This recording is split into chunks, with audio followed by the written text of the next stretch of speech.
हरे कृष्णा भक्तों, राधे राधे। स्वागत है आपका हमारे यूट्यूब चैनल पे।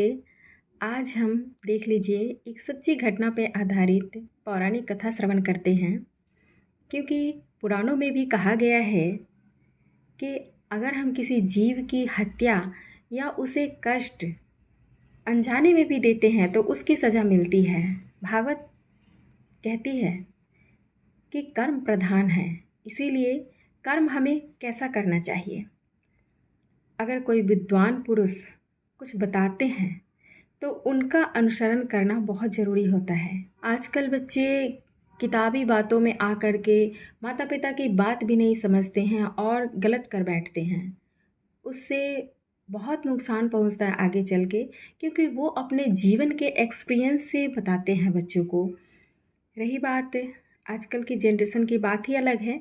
एक पौराणिक कथा श्रवण करते हैं। में किसी राजा के अनुचरों ने कुछ चोरों को मांडव्य ऋषि के आश्रम में पकड़ा। उन्होंने समझा कि ऋषि भी चोरी में शामिल होंगे, क्योंकि अगर हम गलत लोगों के साथ में पकड़े जाते हैं तो आरोप हम पे भी आता है। भले ही हम अगर सही होते हैं, सच्चे होते हैं, तो बाद में छूट जाते हैं, लेकिन पकड़े तो जाते ही हैं। ऐसे ही हुआ ऋषि के साथ।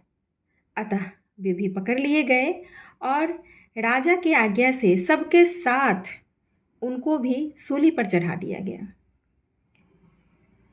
अब राजा को जब पता चलता है कि ये महात्मा है, तो ऋषि को सूली से उतरवा दिया और हाथ जोड़कर उनसे अपने अपराध के लिए क्षमा मांगी।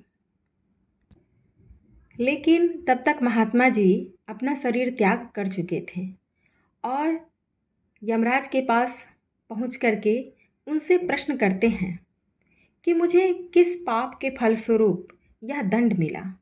तब यमराज ने बताया कि आपने लड़कपन में एक टिड्डी को कूस की नोक से छेद दिया था, इसीलिए ऐसा हुआ। इस पर मुनि ने कहा, मैंने अज्ञानवश ऐसा किया होगा।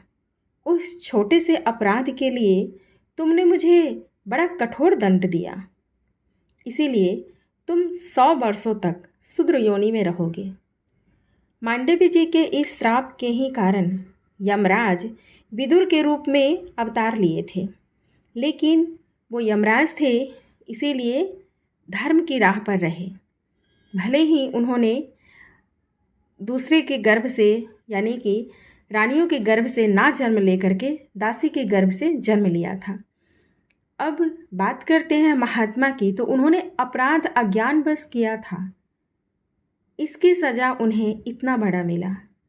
तो सोच सकते हैं कि हम लोग जानबूझ के कोई अपराध करते हैं, उसकी सज़ा हमें कितनी मिल सकती है।